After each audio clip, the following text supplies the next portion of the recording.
Hello. Hi, Henry. How are you? We're bang on 3 p.m. Great. So we've a number of attendees have just jumped on there. So I'll start us off, I suppose, by just introducing Glandore. I think anyone that's on will know us and know what we do in the kind of commercial property sector in Dublin and the serviced office industry. The more important thing today is the campaign we're running with SARI, just to help shine a light on inclusion and diversity in sport and across the board as well in business. A fantastic organisation, I think, one that's close to a lot of our employees here in Glandore. Many of us have been involved in campaigns with SARI over the years through rugby clubs and volleyball clubs and hockey clubs and things like that. So it's a brilliant organisation. I think you guys have been going since 1995? 97. 97, Yeah. Which is phenomenal. And then yourself, Perry, as executive chair, I think are doing fantastic work, and a lot of people that are joining will also be interested in your career as a photographer and filmmaker. There was very much a huge excitement, I suppose, in our office to hear your story and some of the work you're doing across the board, both in your own career and with SARI. So without further ado, I suppose I'll just hand over to yourself maybe to give us a bit of intro into your career and what you've been doing with SARI. Yeah, well, it goes back to 1997 when two friends, Ken McHugh and Frank Buckley, approached me about starting something using sport to sort of deal with the rise in racist attacks that was just starting to take place in Greater Dublin. And we put our heads together and thought, well, look, football is a great game that everyone likes to try and play. And why don't we start a kind of little festival of football and have, you know, local people and the new people from the new communities and ethnic minority communities. And so we held our first ever soccer fest in July 97 in the Law Society. There's a great football pitch out the back of there. I think there were just 12 different teams then. And that's really how it started. That was the first thing we did. I guess in the very beginning, we were just football, but then we extended to GAA, to rugby, to badminton, to cricket, to volleyball. You know, we're up for any sport. We think sport is the best, you know. It's good for the mind, it's good for the body, and it's great for bringing people together. That was really the idea, that it could really help break down barriers. We'd seen what had happened at the Rugby World Cup in South Africa. I think that was 95. Yep. And Nelson Mandela, and, you know, amazing moment that was. And we went for it. And here I am 23 years later, still involved. So trying to pull it all together. It's brilliant, and I think especially given what's going on in the world at the moment, it's especially relevant. I think there's from some of the kind of research we've done on it, there's a lot of positives that can be taken from how sport has influenced in a positive light. Even looking at the Premier League starting back up, and the players and teams getting involved in spreading the message around Black Lives Matter, that there's takeaways for the business world as well, I think, and for the political world. I think maybe sport is more effective in terms of the following that it has, and that it's that much easier for people to kind of get involved and back a sports team. And if their favorite sports star is kind of relaying a particular positive message, it's very effective in terms of buy-in. So it's great. But I suppose we'll get into the nitty-gritty of all of that later on. But just in terms of giving people a bit of insight into yourself then and your career as a photographer and filmmaker, a lot of people would know your 2005 film, PAVEE LACKEEN, very well. An amazing piece of art. And you've been published in some of the biggest magazines in the world. So could you tell us a little bit about some of the highlights, I suppose? Yeah, I guess that, you know, when I was in school, I sort of decided I wanted to be a photographer. And so I left school, worked as a while as an assistant to a couple of photographers. And then, you know, at quite a young age, I think it was about 21, set up on my own as a photographer. You know, trying to work in the world of fashion and magazines and portraits. And so my early projects would have been things like for the magazine, the Face magazine that came out of London, that sort of mixed style and music, and was quite an edgy magazine and a great magazine to work for. And so London was very exciting. That's where I started out. That's where I grew up in London. Was a very exciting place to be in the 80s. There was a lot of street culture and that whole, punk. I was still in school when punk was happening. I was about 15, but that was an incredible moment culturally. And, and interestingly, a lot of punk was very much influenced and inspired by Jamaican music. Yeah. And the DJ, musician, filmmaker Don Letts, played at that club that they all went to for about 2 or 3 months. So that was all a big influence as a teenager. Started up in London, had a studio there. Later went to New York. In the mid 80s, I thought New York was really the place to be. And when I was in New York, I came to Ireland for the first time to do a recce for a possible job for a Japanese client. And came for a week and really liked it. And we all came back to do the shoot. And then I met an Irish girl, fell in love, had a child, and ended up in Ireland. Okay, that's so I guess there've been a lot of I traveled a lot with my work. There were in the past I would sort of be traveling every week or every 2 weeks, and you might come home, and if you didn't travel for 2 weeks, you might have to book a flight somewhere. Back in the day, but I think in some ways the crash in 2008 sort of changed that world a little bit, and now we've seen a major change. We've already seen quite a lot of big companies like J. Crew and Neiman Marcus, big store in the States, go down in this 3-month period. So it'll be interesting to see how that returns. I think for me, some of the highlights of my career were very much the Pony Kids project. Yeah. It was a series I did in Smithfield where I set up a studio for a few years when it was the horse fair, and when the horse fair was really sort of at its peak. That was a great moment. And then going around to find the kids later and interview them all for the book. I spent, every day that was free, I went around for about a year trying to locate them all. Yeah. And of course, initially they thought I was coming to impound their horse. So you'd pull up, I had sort of photocopies of all the pictures that were going to be in the book. And I really wanted to interview the kids and get their permission as well to put the pictures in the book. And I would turn up on a street thinking that I had a lead to somebody on that street, and wind down the window and I'd say to a kid, I'm looking for this kid, the picture on the picture there. Oh, Jimmy, he's over there in number 3. And then another kid would come and slap him and say, no, he's not. No, he's not. And you sort of knew, what do you want? What do you want? What are you doing? You're pounding. And it was a very exciting time. And of course, when I went round, they were incredibly welcoming, the families and the mothers. And so that was, that first showed in 97 in Smithfield.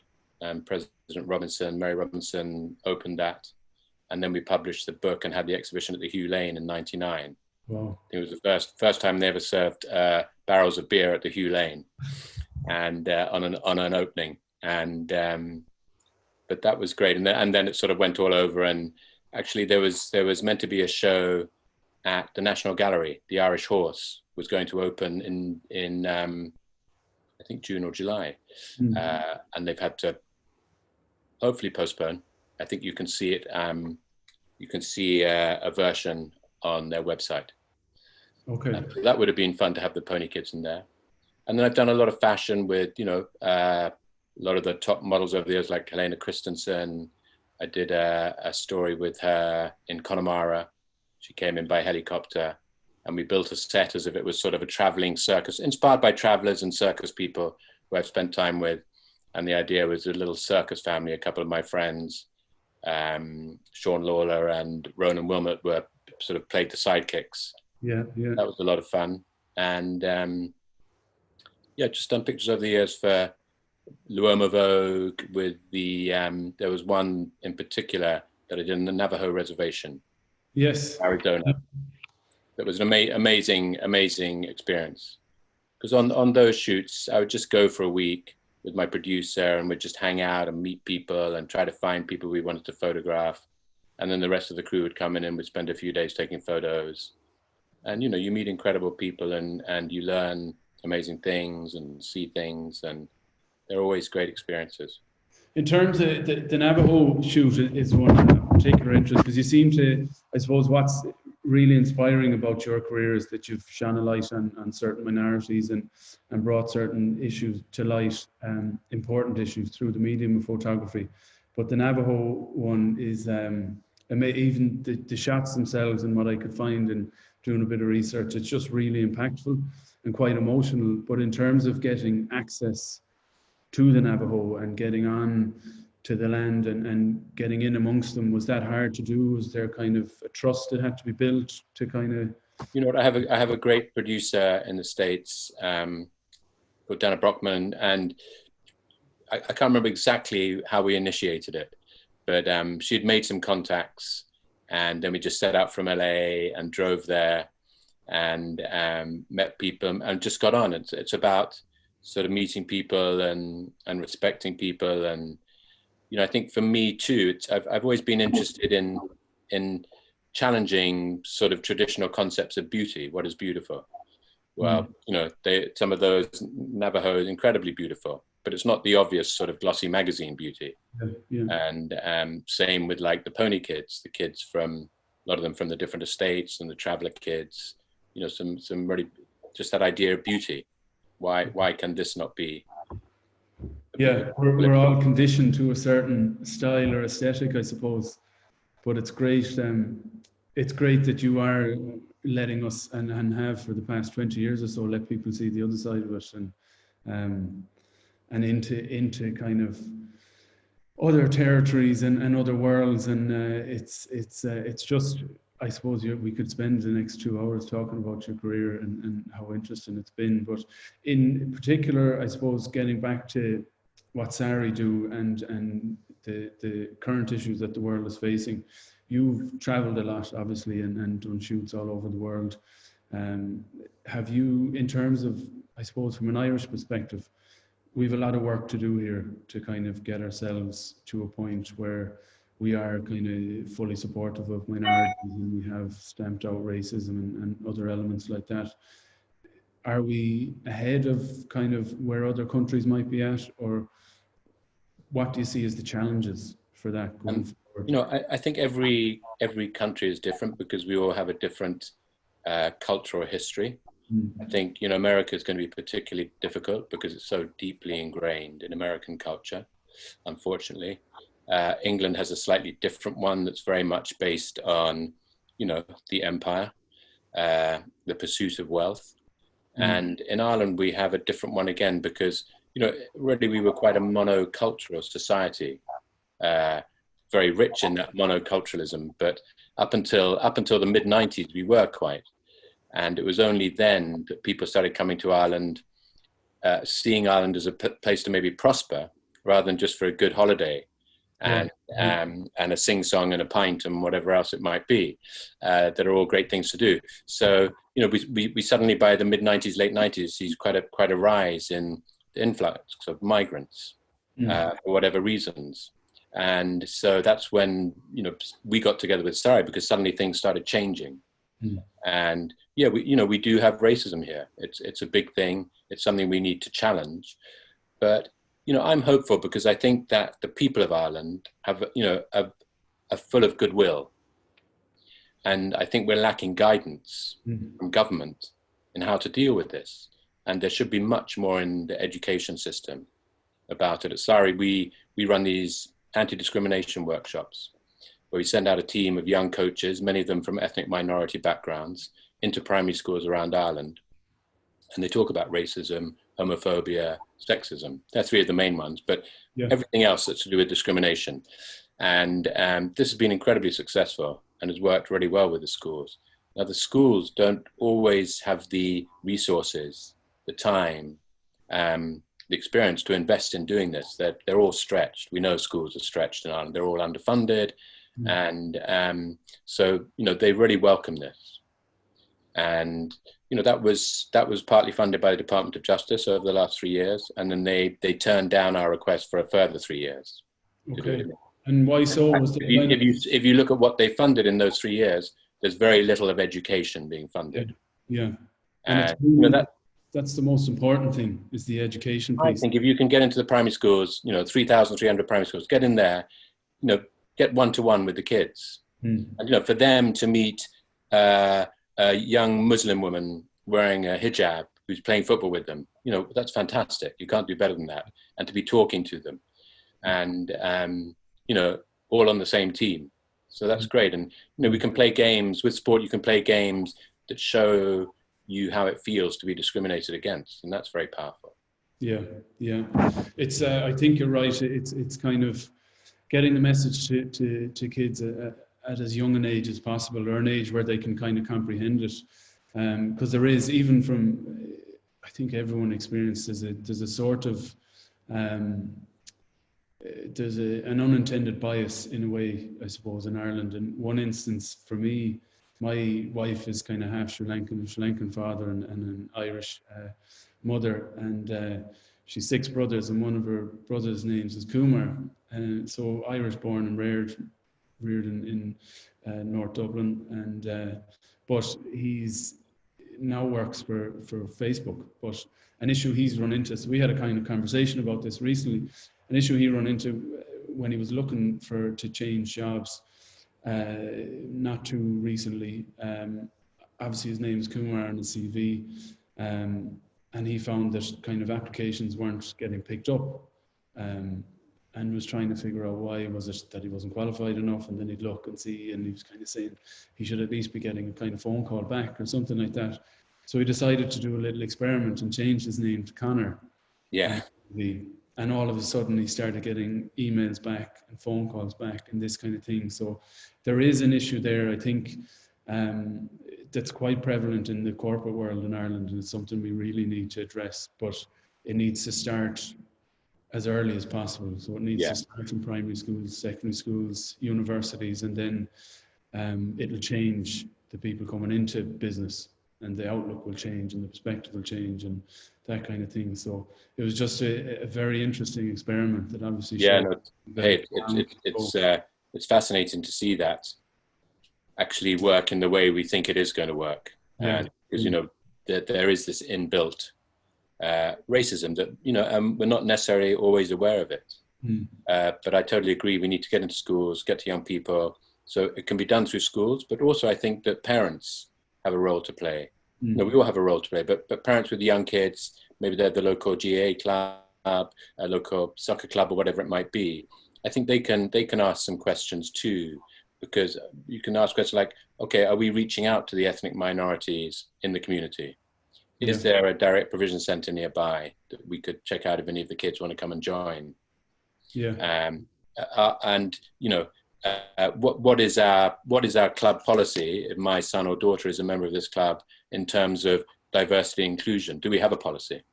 And then are we looking to try and train up some coaches from ethnic minority background? Okay. And are we going to train up our other coaches about inclusion, diversity, and all these issues? And for us, and for me, this idea of race, this social construct of race, needs to be unpicked. This idea that there are these people of different races. That was constructed to make it morally right to enslave people. Which is crazy. Because otherwise, so it's a complete construct. There's absolutely no scientific, biological basis to any of this nonsense. But if you go back, to, let's say, the modern era of racism and that social construct, it starts in the sort of Spanish Inquisition around then, the Spanish and Portuguese going to the New World, then the English going, couldn't take white English people to be slaves because you'd have to pay them.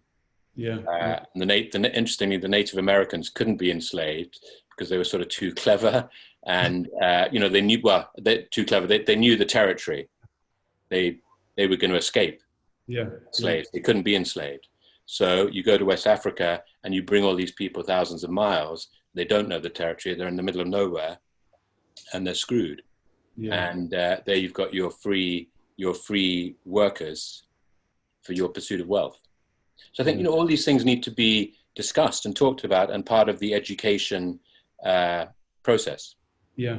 Well, it's great. And it's a fascinating, awful, but it's a fascinating history. We have to study it.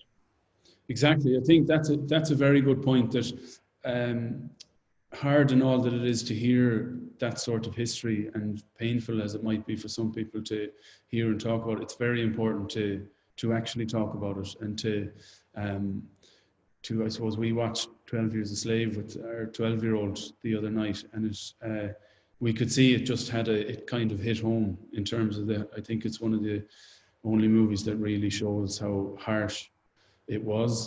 But it's just really important. I think he's 12. He understood it. He could get how horrible a situation it was, and it's something, I think, it's to find the mediums in which to impact, I think, kids as well, whether it's through YouTube channels or podcasts or movies or whatever will work to get the message across and have an impact. But you're right, it's to start at the start and go, this is how hard people had it, this is how unjust the system was, and that it's still like that, and hence why we have what's going on at the moment. In terms of, you talked about the kind of training and education for coaches and clubs around diversity and inclusion. Do you guys have a team that will work with clubs and work with coaches and kind of help them put policies in place if they're not there? Or is it just more advisory? Yeah. Well, we can certainly advise. Yeah. And Harriet, sorry, I'm slightly losing you now. Okay. Can you hear me okay? I can hear you okay, yeah. Okay, great. Sorry, I just lost it there for a minute. Yeah, we can very much advise, and we can do things hands-on as well. Mm-hmm. But I think that generally through, all national governing bodies of sport should, sign up to this, should be doing this. Yeah. And I think there hasn't been enough of people working together to make these things happen. Yeah. The collective kind of mindset on it. Yeah. And even Dan, I criticize ourselves and other groups, we can do much more if we all work together. I think that's what sparked our interest in SARI. It was one of our employees that was involved in a couple of campaigns recently through Irish volleyball. But then we did a bit of research into it. I knew of SARI very well. I played rugby out in the west of Ireland and up here for a couple of years, and there were campaigns in terms of involvement and stuff there. But I think there's loads more people can do. I think every one of us has been or will be involved in a sports club of some kind, either ourselves or through our kids over the next 10, 20 odd years. So it's to kind of bring the message in with us and see how we can help the clubs get involved. But it's great. I think organisations like the GAA seem to be becoming more and more aware of it and trying to move in a more positive direction. Have you guys seen that? You've done a couple of... No, definitely. We sit on the Inclusion and Diversity Committee with the GAA, and the GAA by far the most advanced. So yeah, they're doing great work. We're working with them on certain things. And, they're everywhere throughout Ireland. So it's important that they take a lead on this. Yeah. Which they have. The FAI had problems, and I think they had problems training referees. But hopefully that will all change now. Though, they've got other problems as well. So, but hopefully when that is all sorted out, because there's a huge amount FAI could do. Yeah. And I think rugby could do a lot. That's another popular one. But I think, as you say, if everybody does a little bit, on a personal level and just keeps a lookout, then, we're not that big of a population here. We're a smallish community. And there's and you feel that in, it's a tight community. People do want to do good things. Community is a good word there. I think we are, given how small Ireland is, it's very easy for us to act as a community and act as one in comparison to the States or even the UK. Yeah. And in terms of spreading the messages and getting buy-in, it's much easier here. So we could, I think, and should be one of the kind of leading lights on a global scale in terms of showing the collective power of it. And because we're so fascinated and obsessed with sport here, whether it's the Premier League or the the Pro 14 or the NFL or the NBA, they're all hugely popular here. So, and people listen to the kind of influences from those sports. So it's getting them involved too. I think, you know, we do have huge interest in sport, and, you know, we have amazing sportsmen and women, and nearly always punch above our weight in the various sports. And but I don't think we value how powerful sport can be as a tool for social change. You know, I think there's a lot of, we'll go and see the match either at Croke Park, or we'll watch on the TV the Premier League, and we'll have a pint or two. But actually, if you think about it, sport, it's an incredibly powerful tool. Massively. Even looking at what Marcus Rashford has done in the UK recently. Oh, amazing. Phenomenal, yeah. You know, I think that Boris, who may not be firing on all cylinders quite yet, but he realised even with Rashford that he couldn't really say no. Yeah, yeah. And the season about to start up again, there was only one answer to that, really. Yeah, but that's the power of it. That's how crazy it is. And those guys, and in some cases girls too, you know, they have that power. Yeah. And, you know, okay, you can't do that every week, but if you pick your moment and you pick your cause and you work with good people, they can do huge amounts. Yeah. So looking at that, I suppose, an athlete's influence over the government in the UK in such a positive way, are there any things kind of that spring to mind for you that, I suppose, takeaways for the corporate world in terms of looking at how positively effective the sports world has been on the race issue? What kind of takeaways could we look at for the business side? I think that with, you know, corporates, they can look at how they could get involved, how they could get their staff involved. What's the diversity like amongst their staff?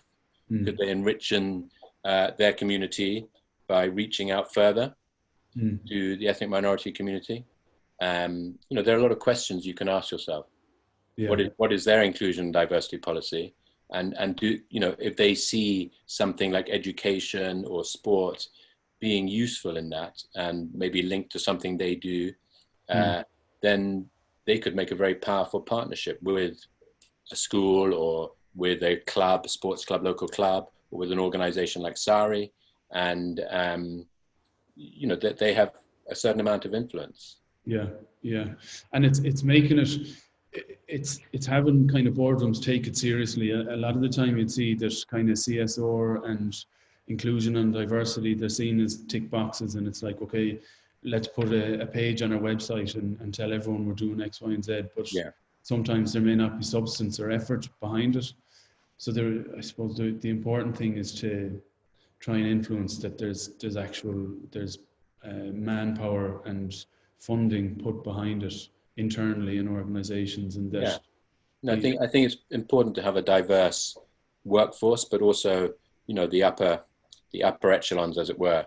You need some diversity in the same way that it wasn't even that long ago we were talking about sexism and more diversity, gender diversity, that we're still working on as well. So I think that's important. You know, we have an amazing group. We have a group of about 12 to 14 young coaches. We call them young leaders, probably 45% women, 55% guys, who go out and deliver these workshops. Okay. And very diverse backgrounds, and they're really, really powerful. And, you know, they'll come back and tell us what we should do, what we should be doing, or what we should have done. What you should have done, and that's great. The feedback is the most important thing, and I think it's being able to act on it then, and that's what I think corporates and the business community can take on board, is that it's never too late to get involved and to make moves internally to have a positive effect on it. But much like ourselves, we're a family-run business. Michael Kelly's our MD, and his three daughters, Claire and Fiona and Rebecca, run the company. So it's great, and they have a hugely positive influence on the workforce here in terms of the diversity piece and the equality piece. So, but it's slightly easier for us in that we're a smaller company. Yeah. And it's the big multinationals that I suppose really need to be seen to making moves and listening to people. We have a program at the moment, employability program, employability through football, that's supported by FedEx. Okay. And we work very closely with them. They come down, some of their staff come down to the weekly sessions that we do. And then we've had the CEO of FedEx Express in Ireland, come and deliver workshops. Brilliant. And, Brilliant. I think that's hugely beneficial to our girls and guys, but I think it's good for them too. I think it's fantastic. If you work at one of these places, you have an interest in football, you have an interest in doing something, in terms of social development, here's an opportunity. And I think obviously that's a pretty big corporate, but all companies have some kind of opportunity to do that. And to forge a link somewhere. Yeah, and it's not hard to do. It's a bit of time and effort is all it takes, kind of thing. And it can, as you said, it can be really enjoyable for people to get involved. And there's a sense of satisfaction and achievement, I suppose, that comes with it. It's one of the few places I can still get a game of football. Sorry. Is it? It's great. So kind of in terms of SARI then, I suppose, and what you guys are doing, have you much coming up as things normalize? Or I know you've had to postpone a couple of campaigns, but how is it looking? We started, we would normally have had our World Refugee Day event last Sunday with UNHCR Ireland, which we've been doing now for 10, I think this was going to be the 11th year. Yeah. Which is always a great event. We couldn't do that. We did some things online and with Sanctuary Runners as well, which was brilliant. So the next big event will be our Soccer Fest that we're hoping to host on the 12th of September. Might not be as big as the last few years. Usually about 2,000 people there. Wow. But it's a great event. It's I guess at the core of it is a 7-a-side football tournament with about 40 teams, men's and women's teams from all over Ireland. And we specifically target a number of refugee communities, like the Rohingya from Carlo have been supporting it for many, many years. Syrian refugees in Ballahadreen, Congolese and then of course many and direct provision centres. Like Mosney, like Athlone, Sligo, Waterford. So, we try and bring as many people as possible to it. So we organise the transport with them and cover that and any subsistence on the day. So it's a good day out for them. So we just have to see now with the OPW in the park how big an event you can have by September. Yeah. But that's one of our great ones, and this will be the 24th annual event. Wow. And then last night we have a program called Hijabs and Hat Tricks, which is really women in football, and that started up again for the first time since very early March last night. Yeah, and that's countrywide, is it, or how does it work? That's based in Dublin. So if people go onto our website or look on our social media feeds, you'll see how to join up. But that happens every Tuesday evening. I guess it's going to be in the Phoenix Park for the time being, because it used to happen in O'Connell School and other locations in central Dublin. Yeah. So we'll be posting more and more information about how to join up with that. And then hopefully our soccer nights, which is every Friday, which is guys. Hijabs is just women. So the guys and young women and girls. Soccer nights is Fridays. And it's up in Fairview at the DCC all-weather pitches there in Clontarf. Great facility. And so everyone's welcome to come along to that. I'm hoping it'll start up in 2 weeks, is it? I think the date when we can do that. Yeah. We'll post that on the website, on our Facebook and social media. There'll be a good alert as to when that's happening. Brilliant. I'd say a lot of people waiting to get back involved. Yeah, and we'd have probably a group of 60 who are sort of joined up to Soccer Night, 60 or 70 people, and get a regular turnout of about 30, 35. Wow. And we have a great coach, Aziz Yusuf, who's our head coach, and from Nigerian background. He's actually been signed to Wexford in the league. He's a great footballer, but also so he's the coach for that and the head coach for the hijabs. Okay. So he's putting everyone through their paces. Yeah. He was voted Volunteer of the Year last year in Sport and Recreation. Brilliant. So you've plenty going on to keep you busy. It's been it was quite quiet for a while at the beginning of the lockdown, but then everything took off, and the whole horrendous murder of George Floyd. But so that's we had to step in, and then, but even before that, the terrible racial abuse of Ian Wright. Yeah. So, appalling. Yeah. I suppose with touching on Black Lives Matter, because that's what's, I suppose, the death of George Floyd and what's happened in the US has sparked conversation all over the world. Obviously, we've seen a huge amount of people come together and march and kind of try and do their best to get involved in a positive light. In terms of, I suppose, some of the kids that are involved in SARI and in the teams, have you kind of had them question what's going on and why is this happening, and what are the kind of concerns out there for I suppose the youth that are involved? Is there fear? Is there optimism? Kind of what's the general feeling? I think what's happened is it's brought a lot of the things to the fore that people may have been sort of hiding or repressing, and for a lot of these young people from ethnic minority background, they have experienced racism, and if not firsthand, then secondhand. I'd like to think, but I guess I'll be told about this, that for the ones who are part of SARI, I would hope they're optimistic, because they see they've experienced now of the power of sport and what can be done, and about bringing people together. And actually, one of our young leaders, Rihanna, she did a conversation recently with Laura Rafferty, who's plays for Northern Ireland, for Brighton and Hove Albion.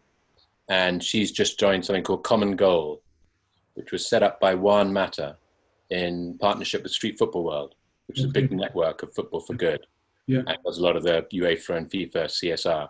And they started this in Common Goal, where players, managers, coaches, different people within sport give 1% of their gross annual income to Common Goal to be distributed around the world to different projects that they may choose, or they just put it in a pool for, organizations like SARI to use football as a tool for development, social development. And Laura Rafferty had specifically chosen SARI. Okay. And probably because of the George Floyd, because that was in the air, that probably helped her, just helped her make a decision where she was going to do that. Okay. And so that's a great support. And so Rihanna and Laura had a really good conversation about that. So, personally, I'm optimistic. I think there's a lot of hope. I wouldn't do this if I didn't. I believe there's work to be done, but I do believe there's hope. And the more people who know about it, the more people who become involved, the greater the hope is. But I do think we need better leadership at government level. Now, they've just set up a anti-racism task force in the last week. But they're going to, I guess, report, they're not going to do a final report for 12 months. They'll have to. I would recommend you need to move a bit quicker than that. Do you think that now, obviously, with what's happened in the US, do you think that task force would have been set up if kind of what's happened over the last month hadn't happened? Would it have been kicked to the curb? Or? Well, you know what? It was announced in December. They were meant to meet in January, but I don't think they did. And so it's definitely had a bit of a kicking because of the George Floyd. But, it might need a bit more of a kicking. Very much. Obviously, it's it's vitally important that happens, and that they can look at all these different issues, and they seem to have a good mix of people on board, good good diversity. But are we going to have to wait a year for them to decide, and then how long before that's implemented or discussed? That's the issue sometimes, I suppose, at state level, is the length of time it takes to get things done. And that's why sport is so important, because of the influence and how quick things can be turned around. But I think you're right. I think you're very right to be optimistic in terms of the generations behind us. I think are much more aware and much more educated on the topic of racism and the importance of inclusion and diversity. So we should. There's hope for the future, for sure. What I might do now is just go back. We might park SARI and go back into elements of your career as a photographer. there's a documentary coming out very soon, I think, called Skin and Soul, which is mainly, is it kind of mainly about your career and some of the campaigns therein, or? Yeah, I think it's a film directed by Ciara McCormack. It's her first kind of feature film. She did a documentary series called Snodder about Irish fashion a couple of years back. And I did a segment with her on that. And then she came back to me and said, I'd really like to make a film about you and your, particularly the sort of fashion style. Fashion's quite a broad thing, I guess, in this case, because, it includes pony kids and things like that. Yeah. And so I said, yeah, great. If you can get the funding to do that, brilliant. We're not really thinking that she'd get the funding, but she got the funding from the Arts Council and made it sort of, I think we began shooting January, February last year and finished in January this year. Yeah. And yeah, it screened at the Dublin Film Festival, its very first screening, just before lockdown. Oh, brilliant. So, got that one screening in. Yeah. And I think her plan was anyway to sort of wait until the festival season kicks off again in September and try and do as many festivals as possible. Yeah, yeah. And it's quite political where you can show when and you sort of hang out for some of the big ones before giving to some of the smaller ones. And then I know the IFI are keen to release it, so might not get to the cinemas till the beginning of next year, but there's a kind of process you do once you launch a film. Yeah, but yeah, you know what? She's made a very beautiful film. I saw a rough cut earlier on, and but I didn't really want to get involved beyond her telling me what to do. Okay. And letting her free in my archive. Yeah. Is that difficult? So as a kind of director yourself, is it difficult to sit back and be directed? I guess I found, I'm a bit of a control freak and like telling people what to do, because of my shoots and directing things. But I found it actually quite easy. I think we'll have to ask Ciara down the line. I sort of just wanted to give, I thought she was great. And the program she did, Snodder, was very good. And I just thought, I'm just going to give myself up to this. Yeah, yeah. And see what happens. And I guess if it looks terrible, I'll have to say something. But, the rough cut was great. And then I said that, great, maybe this or maybe that, maybe one or two little things, or could we include these pictures? But, it's very difficult because she couldn't include everything. There's no way. But it's a very focused, beautifully made film. Yeah, yeah. I'm looking forward to seeing it. Yeah, it's worth a look. Worth a look. So speaking, I suppose, of direction and those things, throughout you've obviously photographed some very famous and interesting people. Is there anyone that was kind of the most difficult to direct or deal with? Difficult to direct. Wow. Yeah. I guess some people, it's always difficult photographing people who have a very strong sense of themselves and how they should be. Not everybody gives themselves over to you, particularly in the world of music. I won't name any names, but I did photograph quite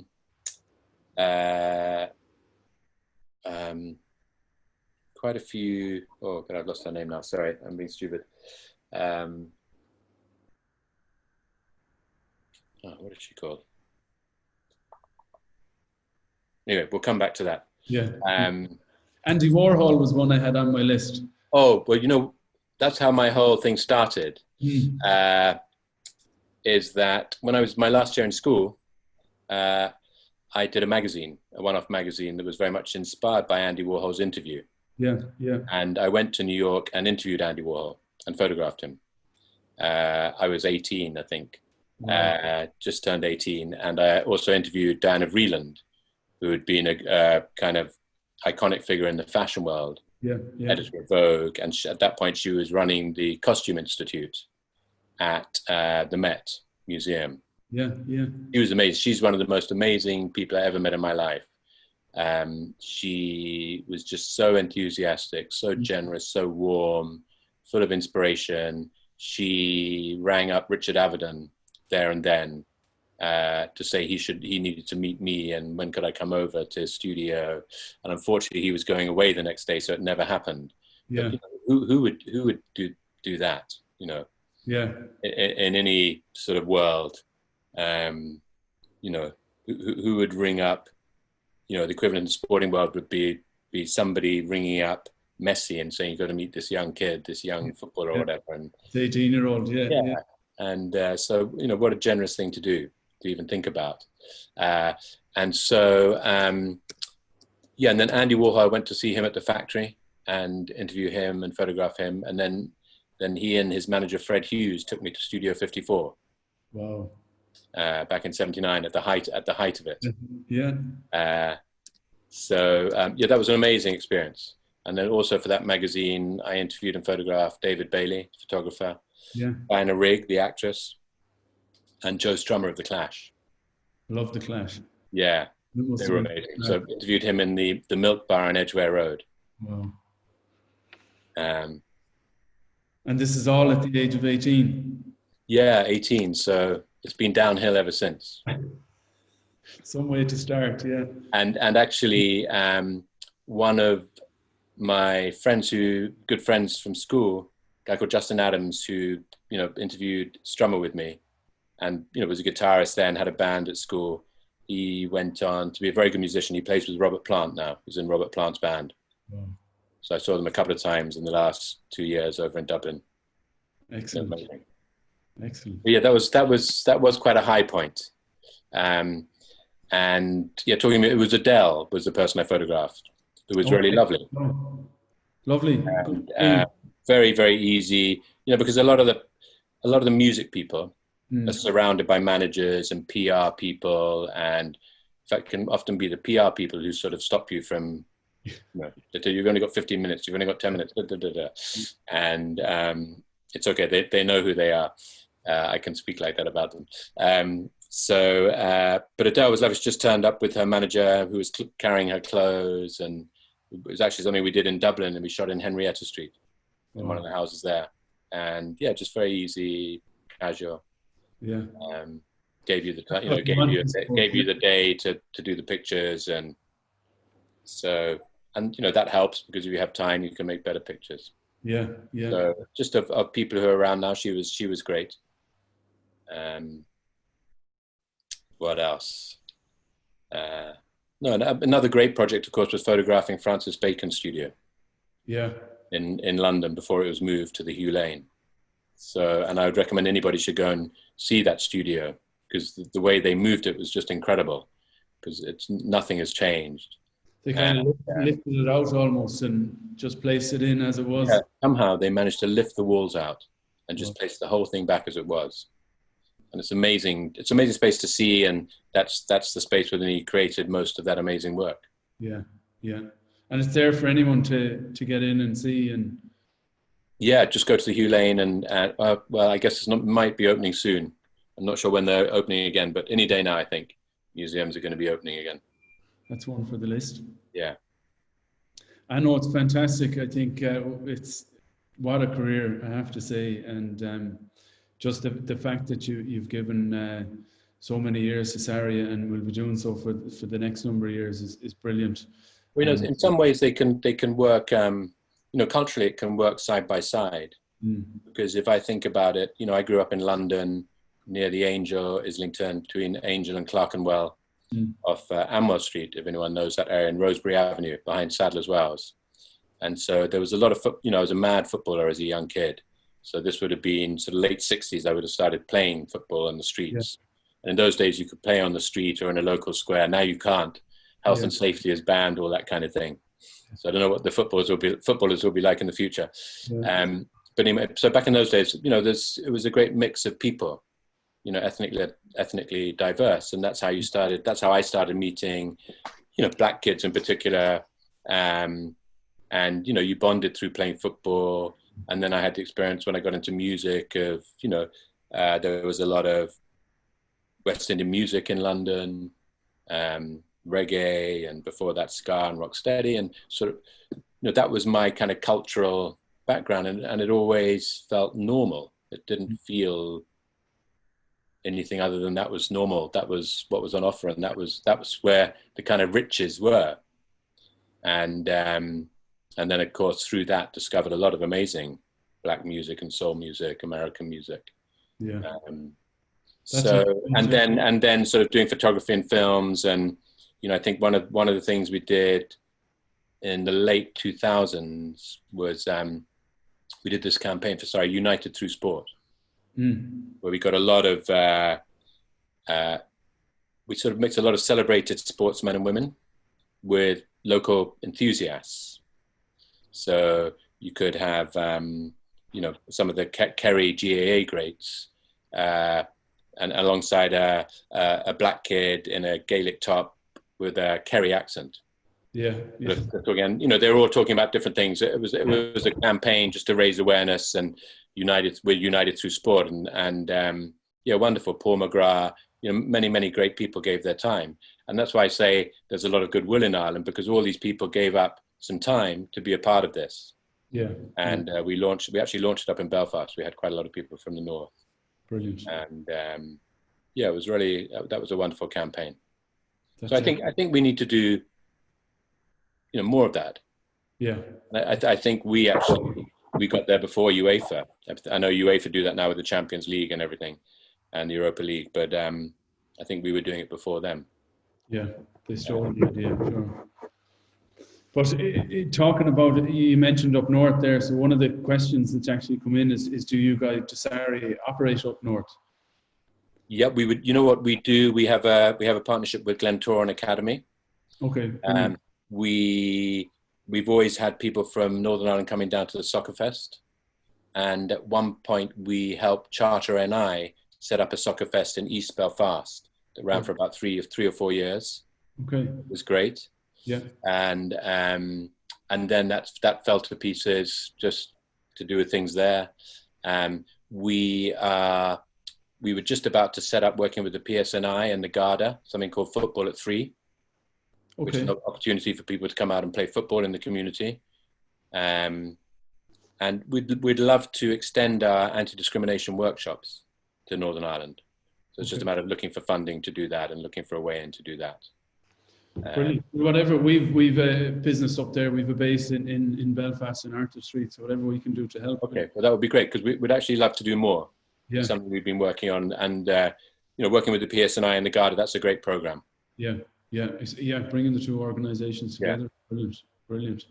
Another question, it's to do with the funding, the €800,000 grant that was the government had for an intercultural plan. Did SARI kind of receive any support from that grant? Or the last round that we applied to was for, I can't remember what the total amount was, but it was the AMIF funding. Yeah. For 2020, 21, 22. No, we didn't get a penny, sadly. Oh, okay. That was the one they turned us down for. And that's the one, you know, and we questioned that, and we looked into who they did fund, and there wasn't very much education in it. Okay. And any kind of reason given as to why the funding? They'd funded one group, the Irish Traveller Movement, which we totally welcome, fantastic. Yeah. So they felt like there was a doubling up because we were both doing education.